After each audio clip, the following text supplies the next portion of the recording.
going, but that's okay. So I thought it's just a quick schedule. So we've done the introductions. So I think Alan's keen to give an update from our end, and then we'll go on to Stewart giving his presentation on capital fundraising and financial sustainability. And then if anyone's got any questions following up with Stewart, I know he's got time for that. And then we'll just sort of open it up for discussion if anyone's got anything they want to add. And then at the end, we can maybe just talk about the next session as well. So I'll stop sharing my screen, I think. And Alan, I think if you want to do the update. Yeah, cool. Thanks, Stuart. Really quickly. I guess what we wanted to just quickly allude to was the fact, I guess we established this kind of support forum for, how we phrased it initially back when, the pandemic hit, to support through, COVID guidance and the ever-changing landscape that we were faced by. We've had conversations now over the last period. I guess as Stewart alluded to, he came into his role, which was a new role that we aligned, having coming out of COVID. Stewart came into his role really focused around that membership engagement piece, and I'm sure you're all aware of the new membership structure that we're transitioning on to.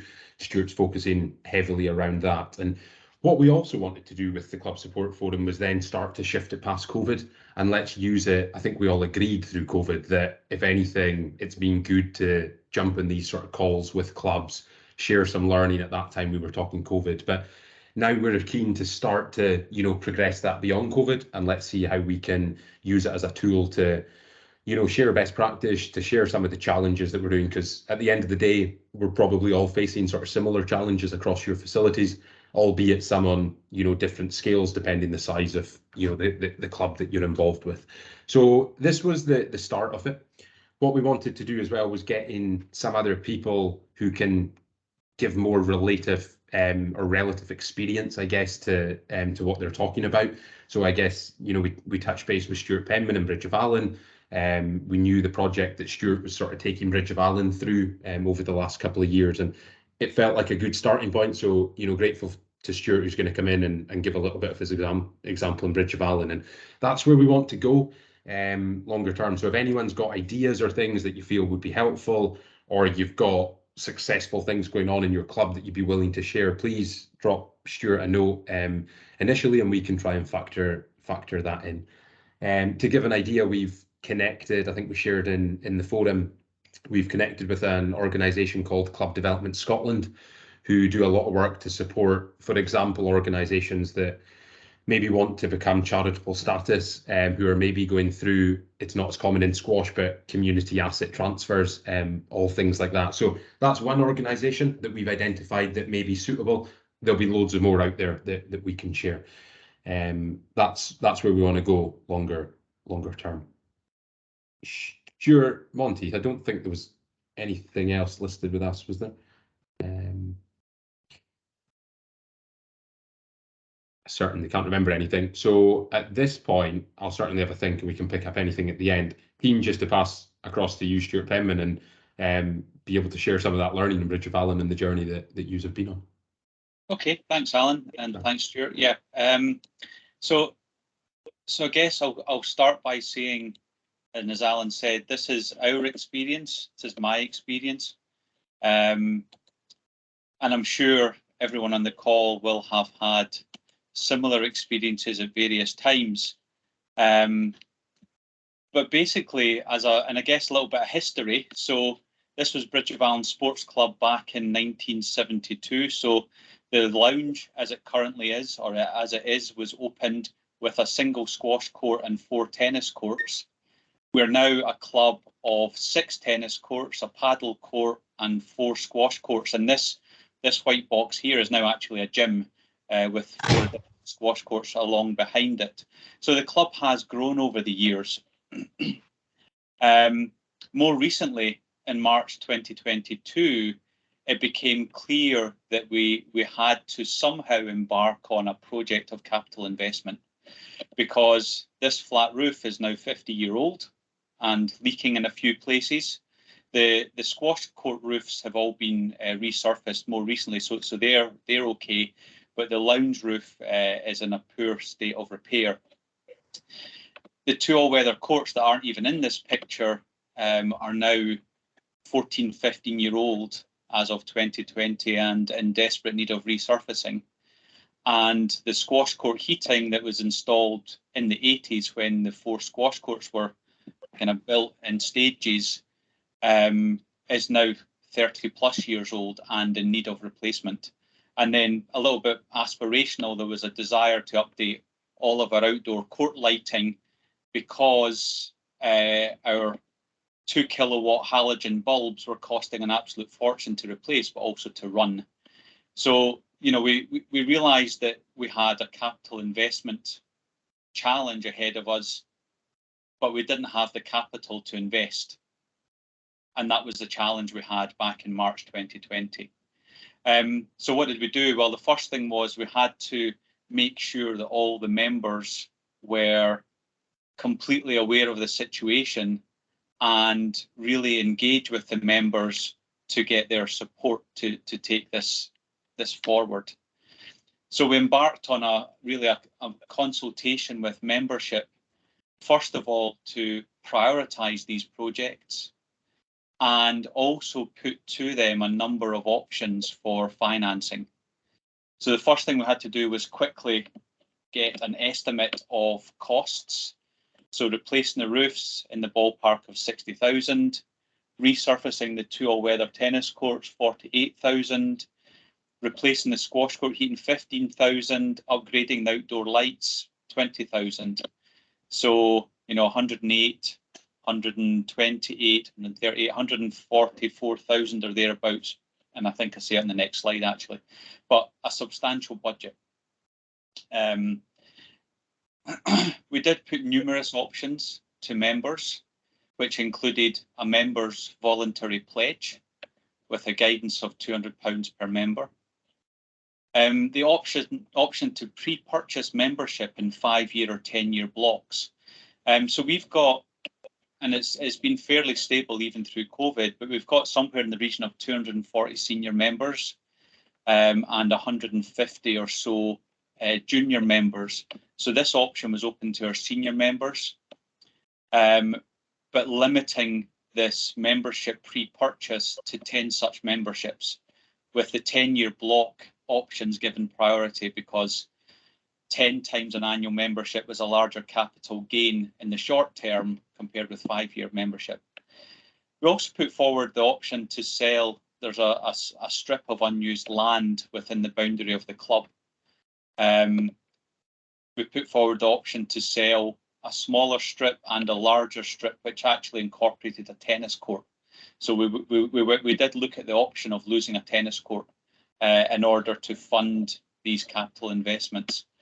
And, you know, just as a completely blue sky, out of the box type thought, for those that know Bridge of Allan, you'll be aware that it's in the club is in a real prime real estate location.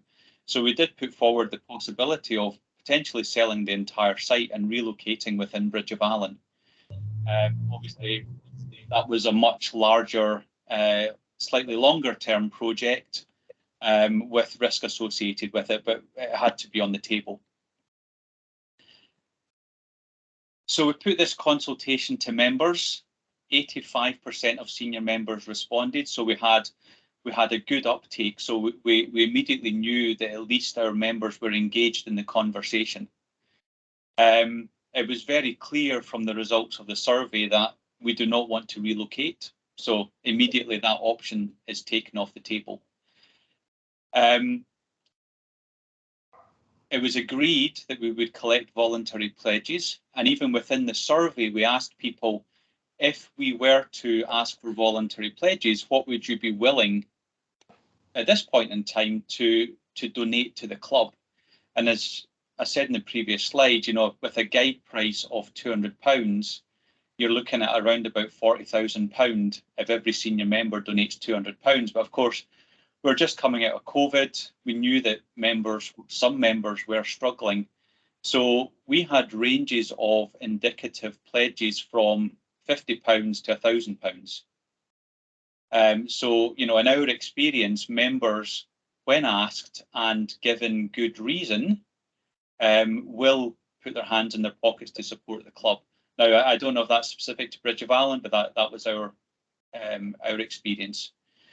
The committee got the go-ahead to arrange for 10 membership pre-purchases. So again, in this survey, we again asked members, would you be willing to pre-purchase a 5-year membership block or a 10-year membership block? And so based on that feedback, we basically did a ballot. The 10-year memberships were automatically allocated. We were oversubscribed for 5-year memberships, so those got balloted. Which meant that we effectively sold our 10 block memberships. And we got permission to progress selling of the unused parcel of land, which potentially is going to a neighbour for a garden extension. So with all that in mind, with a target budget of 143,000 and an indicated capital fund of 249 made up of £30,000 in members' pledges, £19,000 in membership pre-purchase, which, as I've said, was a mixture of 5 and 10-year pre-purchases, and £200,000 was a potential price tag on the land sale. So what did we actually collect? We collected 19,000 or 18,500 in membership pledges across our membership, 19,000 in membership pre-purchases. So that was our capital budget in lieu of the land sale. One thing we did, which was actually on the recommendation of Tennis Scotland, obviously we are both a tennis club and a squash club, so we have affiliation with Tennis Scotland as well.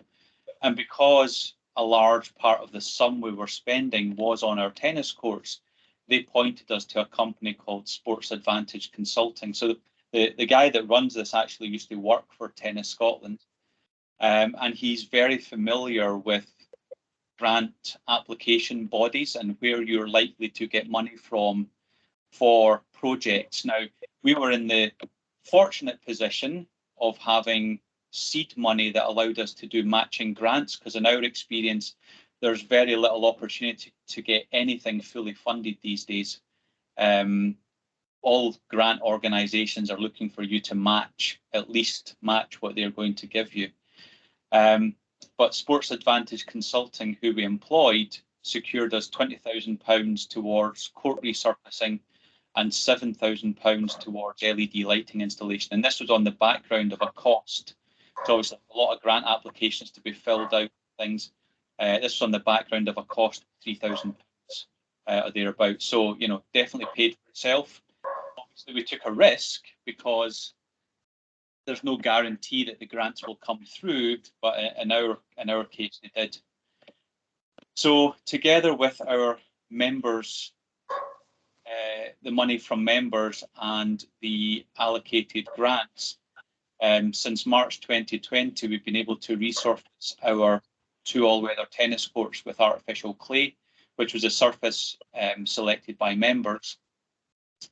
We've replaced our squash court heating with a new modern hot air blowing system that's much more efficient than the old system we had. And we've installed LED lighting on our all-weather artificial clay tennis courts and our paddle court. So they now run at a much lower running cost than they used to. So what's left? The land sale needs to complete. So working with solicitors is fun and takes much longer than you would expect.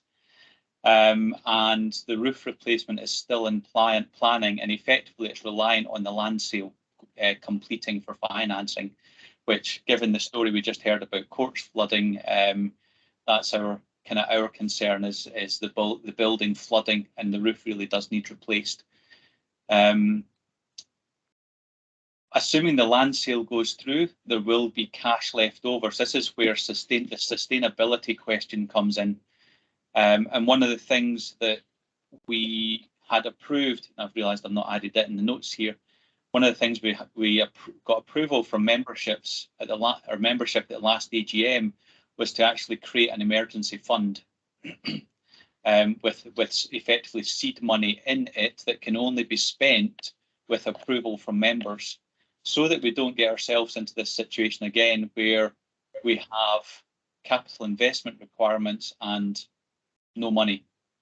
The other thing, and it'll be interesting to hear from those in the call what it's like at your own club, but the other thing is fundraising. So certainly in recent years, excuse me, we don't have a very good ethos of fundraising at Bridge of Allan Sports Club. And I kind of anecdotally said to Allan and Stewart the other day, normally when I write fundraising these days, I put the fun in capital letters because everybody thinks fundraising is a chore, but really it's only a chore for the person, the small team that's doing the organising. Everyone else, and including the organising team, gets to have fun whilst you're doing the fundraising. But really, we need to try and get clubs, and again, speaking for Bridge of Allan, out of this mindset of, I pay my membership, that's where my responsibility to the club ends, because these capital investment things come around annually, whether it's court maintenance or on a 5-year cycle, 10-year cycle, when maybe you need to replace floors or do more significant upgrades. So we know they're coming, but the challenge is, how do you actually save for them? That's a challenge, and I think fundraising is a key part of that.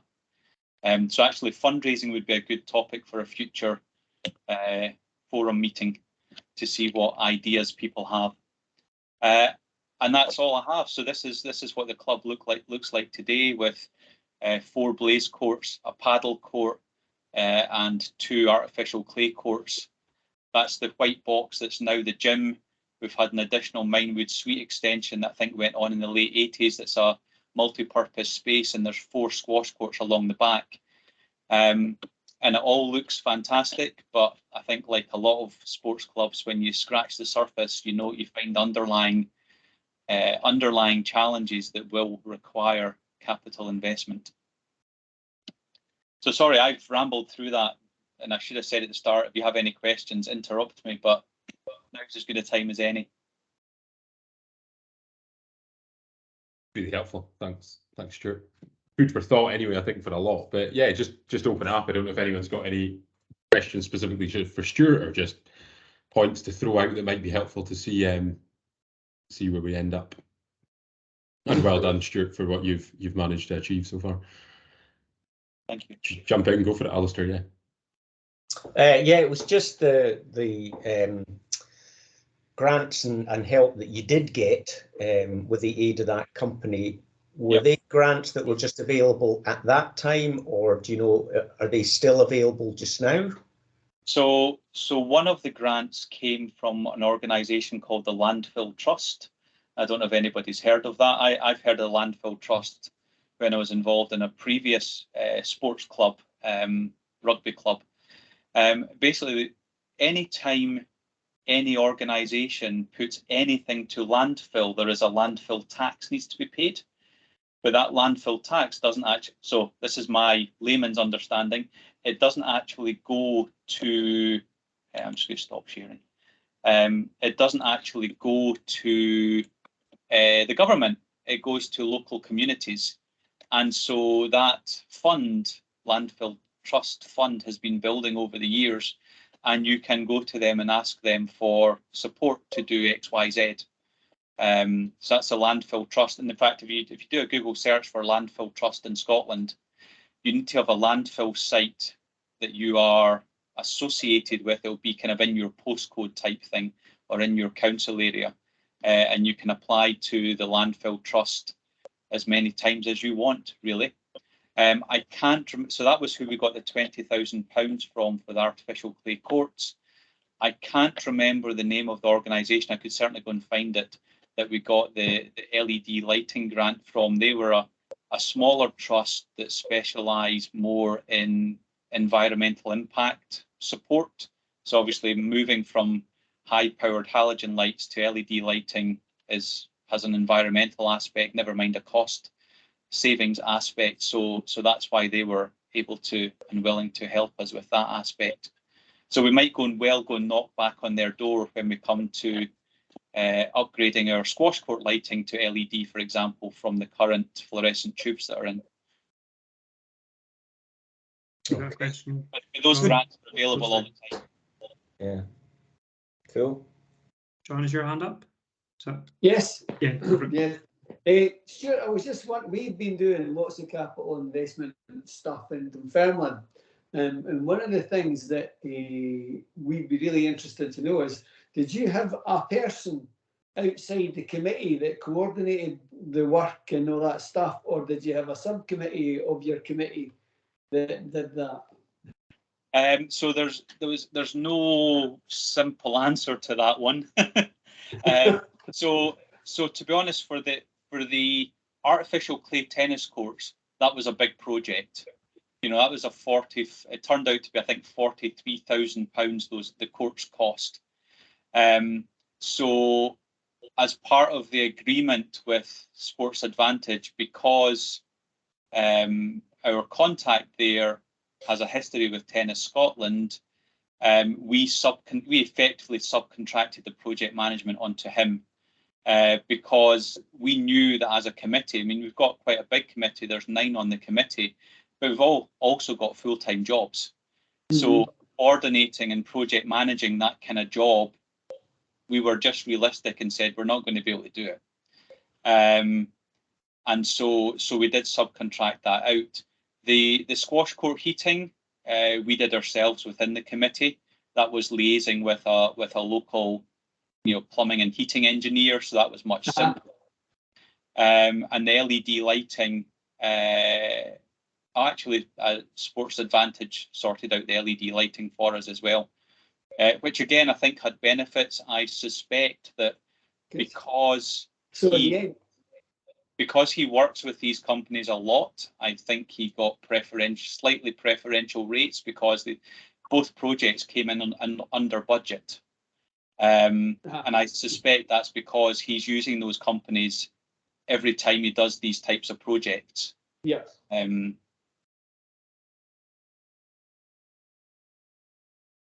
So that because we have a situation where almost everything on the McCain Park campus where our club's situated needs developed, and the likelihood is it will be into millions to do the works that need to be done. And there's been an ongoing debate about how best to coordinate and do that, because when you get to that size of a project, it's really beyond 2 or 3 folk that have, as you say, another job or are retired, and they're just volunteering to help out in their various clubs. It's also about having the right expertise. So none of the current committee had expertise in the process of laying artificial clay tennis courts, what to look for, questions to ask. So he was very, very hot on, we'll lift the old surface, we'll do porosity testing of the base to make sure that it's still draining properly. We'll make sure all of the net posts are properly secured. As it turns out, they weren't, so that got repaired. We would not have known to look for that. Now, if the contractor might well have known, and if they were a high quality contractor, which they were, they may well have pointed that out to us. But then you're relying on, kind of someone. I mean, you're always reliant on someone, but and to be honest, we've done the same with the roof. The roof resurfacing is a massive project. None of us are quantity surveyors or roof experts. So again, we've actually, as part of our fundraising, we have club sponsors, as a lot of clubs do. So we actually engaged with one of the local quantity surveyors. A member of staff is a member as well. And so they joined the club as sponsors on the premise basically of not guaranteed the work, but that type of thing. And then so the rates were agreed at preferential rates to help the club and all that kind of stuff. So there was a bit of back scratching in all directions going on just to try and get the best value for the club, but also acknowledgement that we didn't have the expertise really to manage the job. That's the challenge. And I mean, I do believe that within reason, if you employ an expert to do the job, it will get done properly first time and save you money in the long run. That's my view. Yep, that's good advice. Thank you. Alistair, your hand up? Yeah, sorry, just a slight aside. What did you have on your tennis surfaces prior to the clay? It was effectively 3G AstroTurf. Is it Tiger Turf, I think it's called? Right. So it had been down for about 12 or 13 years. Okay. And why, I mean, other than the fact that the members voted to have the clay, because we've got some sort of AstroTurf. I don't know what the technical name is, but it's for tennis courts. They won't last long or forever. I'm interested to know why they went for clay instead of the updated AstroTurf. Yeah, so basically, at an AGM, there was a very vocal tennis community demanding that the courts get upgraded because they were becoming slippy and dangerous, basically, which is kind of what kick-started all of this project, because it had to be done, but as I said before, there was no money. And basically, again, I'm not a tennis player, and so I basically tasked a vocal tennis member to form a tennis committee of 6 to 10 people to go and play around the country on different surfaces and come back and decide what they wanted. Because I did, no one on the, certainly on the, I didn't feel it was the right thing for the committee, and this is my opinion, I mean, everybody's got different views. It didn't feel like the right thing for the committee to do, to make an arbitrary decision. So we put it back into the hands of the members, and anybody that wanted to have a say in that could join the group. And so they did. So they went and tried a few different surfaces around the country, including different artificial clay installations, and they picked the one that they preferred. And so that's what got installed.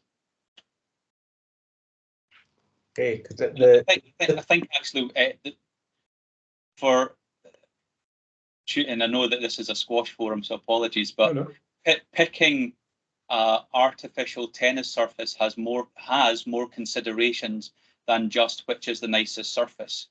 We're in the position where we have clay or blaze courts. We have a groundsman who maintains them every day of the week during the summer. Artificial clay needs similar maintenance once a week, not every day. So we've got the equipment, we've got the staff employed, so it was normal for us. Whereas if anybody's coming from a tennis club who has artificial grass surface like Tiger Turf that maybe doesn't get regular maintenance, maybe it has annual maintenance by a contractor, the move to artificial clay needs to be considered very carefully, because it has a completely different maintenance need to artificial grass. So it's something that needs to be considered. Yeah, no, I think it's important because for those that don't know, we've got tennis courts and squash, and basically it sounds harsh, but the money that we end up spending on tennis means that we can't spend it on anything squash related. And of course, we've got a very strong tennis community that literally think they are the, check who's listening, they are the only members in the club. And it's trying to find a balance and a cost-effective way, because the other thing beyond the courts, we're in the same position with the lighting.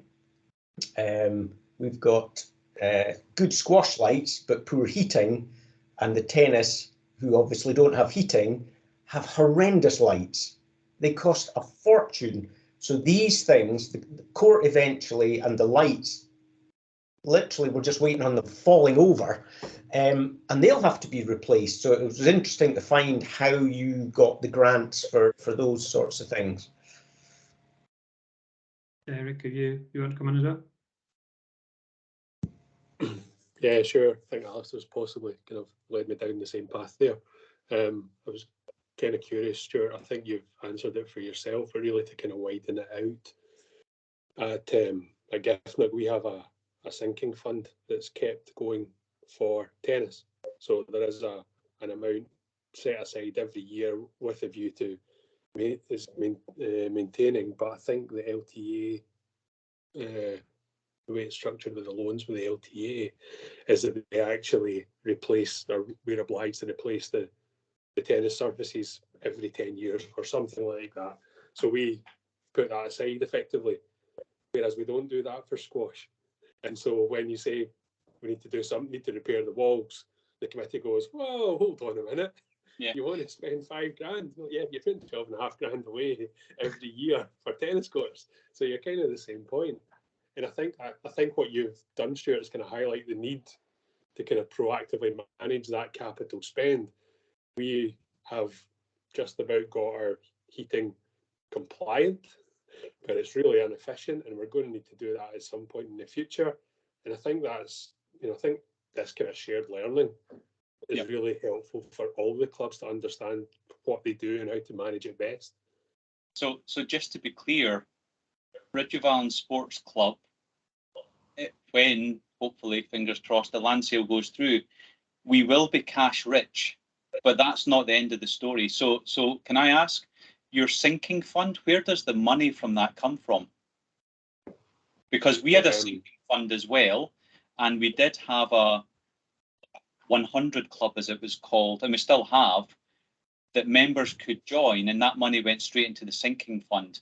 The income from that 100 club is nowhere near enough. So even to cover tennis court replacement after 10 years, it's nowhere near enough. So the challenge that the Bridge of Allan Sports Club still has is that we actually almost have a little celebration every year at the AGM when the club breaks even. But actually, you need to be 10 grand in profit every year. And that 10 grand needs to be put aside every single year, so that in 10 years' time, you've got £100,000 that you can do something meaningful with, So and I think, where does the sinking fund come from? Yeah, I think we probably manage that in the accounts in the reverse, and you're kind of right in that doesn't come off the top line, but that is recognised. So your profit, so what we see return as profit over a year, if it's a couple of grand, that's after 12.5 is gone to the sinking fund. So it does come out of subs, it does come out of our income. We're not raising that over and above every year. We, like yourselves, are relatively cash rich, so that's not a problem. And it's historic, that's way before my time. I don't know how long they've been running with this sinking fund, but certainly I've been a member there for 16 years, and there's always been a sinking fund. So it's established that comes out. I think that's where there needs to be a change in mindset, and that if we increase the sinking fund to 15, whatever the number might be, and I think that would work. And then you ring fence it, and that's towards squash. That's the right way to do it. You need to budget it, you need to manage it, of course you do. I think if we were to try and raise a squash club or a squash fund from external or squash members, that would be a challenge. you get a fight back on that from the squash playing members, which are relatively small compared to the other sports. But I think that's one of the things I'm well aware of that we need to focus on is, what do we do in 5 years' time when the Ambe finally give up the ghost,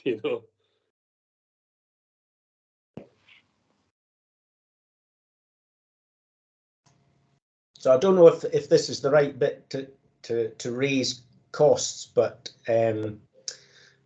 we've got a debate in how best to cover the costs of lighting, heating and booking for squash courts. Mainly, well, we've now got LED lights, which is great, and according to our electrician expert, he says those costs are next to nothing now. It's the heating, and other than about 16 days a year, the heaters are on in all 4 courts. So how does everybody pay for and book their squash courts at the moment? I'll jump in first, because that is effectively funded by subscriptions at the moment.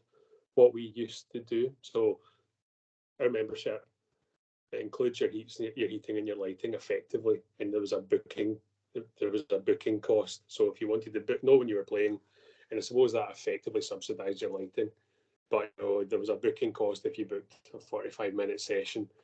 That's not happening at the moment because of COVID, and we've not gone back to pre-COVID because we had an obligation to record who was playing. That was a health and safety thing. That was the right thing to do. So you couldn't impose a cost on that. We're probably at a point where we could reintroduce it, but we've tried to make it such a soft landing for getting people back playing squash that we've not reintroduced that yet. Now, we should, but let's not kid ourselves. Is a pound on a court booking going to really dent the energy costs? No. And I think where we all are, it's going to be a bigger issue coming. So if Derek, if somebody pays their annual membership, they in effect get on the court with their heating and lighting for free, and they just pay, or well, they're not paying, but they will potentially start to book courts. Yeah, I mean, the heating's one thing, but the heating system is there, so you can press the button to put it on. Absolutely. One of the things we did through COVID is the entire building is now all the lighting is completely motion detected. So when you go on the squash court, the lights will go on. It's a safety thing more than for COVID it was a touch thing. Yeah. So you're absolutely correct. If you pay your subs, you could go down every day for 2 hours and really get a lot of value out of your money. Yeah. Okay. So can I just chip in? At Dunfermline, we operate in exactly the same way. So people either pay an annual subscription or a monthly direct debit membership, and they get heating and lighting in with their subscription. But what we've discovered is we tried to do a 5-year gas contract, thinking that might be helpful in terms of reducing costs over time before the energy crisis hit. So our last 2 quarters, so we're a small club with just over 70 members paying £20 a month, and the quarter from November to February was £2,200, and the last quarter was £1,500. During COVID, which was a false rate, it was £600. So we are now faced with going to the AGM in October and asking people to accept that we're going to have to put the prices up and hope that they'll see some kind of sense and go with it. So we're thinking about putting it up £10 to £30 a month. The alternative would be to put a box in the back of the court and let folk keep a quite low membership fee but then pay. And we reckon that our experience would tell us that we would lose members hand over fist if we tried that. And the other economic... John, sorry, did you say, John, that you're going to go from £20 a month, or you propose to go from £20 to £30 a month? Yes. Wow, that's a fair thing. Yeah, I know, but to get a cost comparison, a municipal court in the Dunfermline area costs just shy of £14 an hour to play squash or table tennis or badminton. So anything that's a court-related thing is £14. So our belief is that we'll be saying to your membership, we need to put it up so we can heat and light the place. We're going to put it up to £30. We may have to put it up further, but your comparison is in a municipal court for the council operated facilities, that'll buy you 2 hours of squash. And what it buys them in McCain is 24 hours. So you can come, we give them a fob to get in. So we're booking systems from 6 till 11, but they can go down in the middle of the night if they want. If they come off their work and they're a back shift, they can come in at 11 o'clock, 12 o'clock, get in, play, heating, lighting's there. So we think that's a fair deal. The alternative is that we can't function because we're private we only subscription income, and of that subscription income, we have to pay a proportion of it to our, what we call the sports lounge. So we have a pub on site, which squash players used to use valiantly. So they'd have their squash, we'd go and have a pint. But socially these days, you can't drink and drive at all. So people are bypassing the pub bit after their game. And so we don't get the income through the bar, but we have to pay the income to the bar from the squash club membership. So it's a constant fight. We have, I think, for the last 6 or 7 committees, been running at a loss. And we know that, and we can't continue to do that forever. But the issue that we face, and I'm sorry, I'm going on a bit, the issue we face is that people are not wanting to play at municipal because it's so expensive, so they come to us because we're cheap. And then they come to us and all they want to do is play, like they would do at a municipal facility. So they want to come along at 4:30 or 5 o'clock on a Monday, play their mate, go away. They're not interested in being socially active within the club. It's a substitute facility for a council facility, and so that's how they want to play it. So the very idea, Stewart, saying to them, you fancy giving us 200 quid to top up some money to do some improvements. Now, right now, our central heating system's buggered. There's a valve that needs replaced that will be 360 quid plus fitting. And nobody says, oh, can we give some extra money towards that cost? They say, why are the showers not working? Yeah, but in that case, I think you've already indicated what the rule of thumb is. If you play twice a month at the municipal court, it's going to cost you £28. So membership's now £30 a month. And it's quite a straightforward calculation. I guess the risk is that, how many people will just walk away and not play squash anymore because it's not financially viable. But I think that's always a risk. So for example, we put our membership up 20% this year. So, and we had to, because it hasn't gone up in about 6 years, and over that time, RPI was 17%. Yeah. So effectively, we've fallen behind the cost of living over the last 6 years. And unfortunately, there was questions asked at the AGM. That's a big hike. Will that cover us for the future? Oh, you can't answer that, and we know where things are going now. So we might need to put things up another 10% next year. But we just don't know, right? But your club has to keep track with the cost of living, and you've got to put money aside for capital investment. Stewart, did you lose many members after the 20% hike? None. In fact, I've taken messages from a number of members who've said membership's too cheap. They're not saying that anymore, but they were prior to that, because they're looking at, and you can never really draw straight comparisons because there's no club just like yours, right? But they look at things like David Lloyd's, Bannatyne's, that are facilities with multi-sport, and you'll not get membership for less than £60 a month. So that's what certainly our members are comparing themselves with.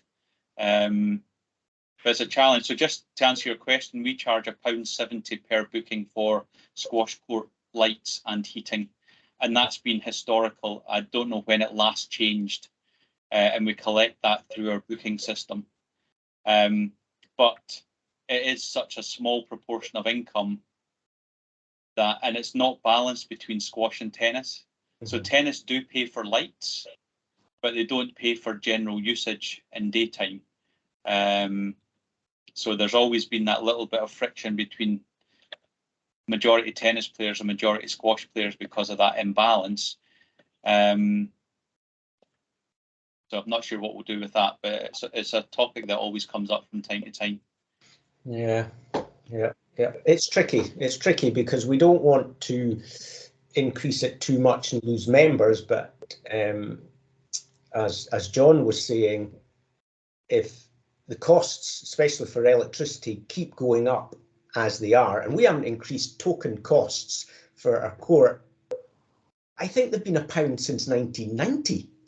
Well, £1, 2 tokens out, I'm sure. Alan, what were you when you started paying your own way? Alistair, it's been the same ever since I've been in that club. Now, and I'll make the point in saying that that was not before 1990. your token puts the lights on and puts the heaters on. Yep. So that has been £1 for 2 tokens, which is 40 minutes for 30 years. So I often talk about, and I'd be interested to get views on this as well, that sports clubs can have 3 business models, one of 3. You can either be very cheap membership, but expensive to play. So I know of clubs in Edinburgh that fall into that category. You know, so it's £5 a head to play paddle, but membership is dirt cheap. That's one option. The other option at the other extreme is you have a high membership fee, and I know of clubs like this in Edinburgh, but everything's included. And Derek, I think, is in that model at is it Giffnock? And then where Bridge of Allan is somewhere in the middle. The membership is nowhere near as expensive as this, but you pay for some facilities. So you pay for your tennis and your paddle lights, and you pay for your squash court heating and lights. But it's a small token. You know, it's not. Maybe if you were playing 20 times a month, it would maybe become significant. But you know, so that's the model that we are currently sitting at. That kind of reasonable membership cost, but a small token to pay to play. Okay, good. Thank you. Thank you. But one of the things that we've now starting to consider is whether or not we can have a peak and off-peak membership rate, so that people that play the majority of their time in the evening, when there's competition for courts, should they be paying the same as, so the heating and lighting element would be the same, but the actual time that they play might make a difference. So we're kind of toying with what that might look like, and use one to offset the other to try to mitigate the risk of folks leaving. So it's not easy. No, I mean, my recent experience is, if you can, ask your members. Mm. You know, lay it out very plain. This is the situation the club's in.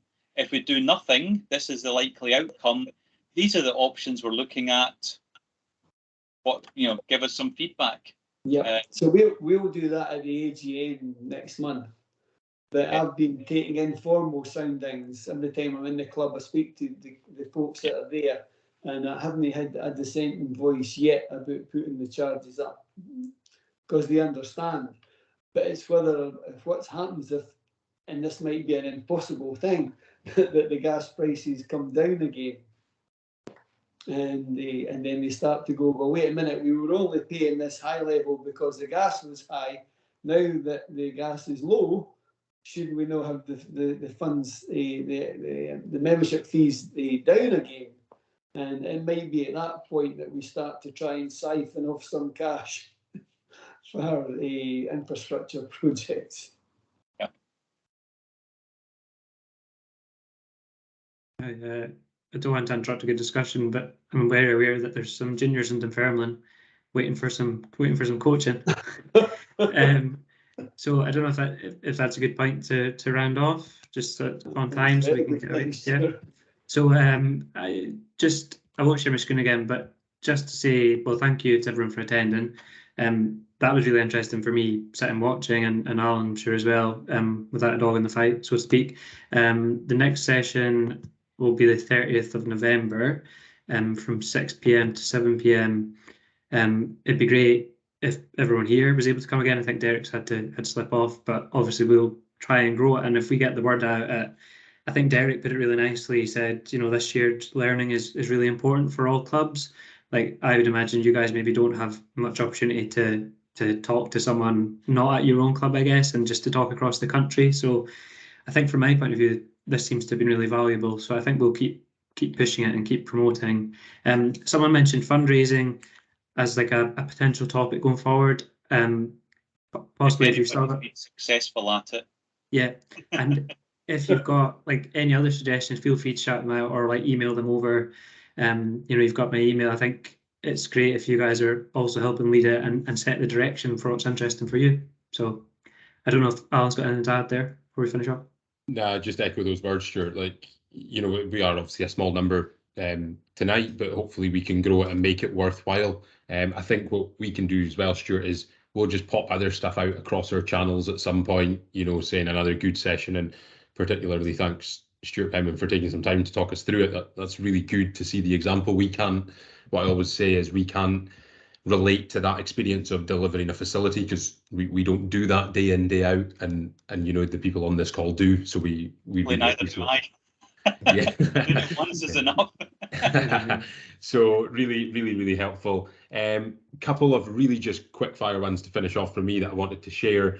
We're going through strategy consultation, so our current strategic plan comes to completion in March next year, and we look at the continuation.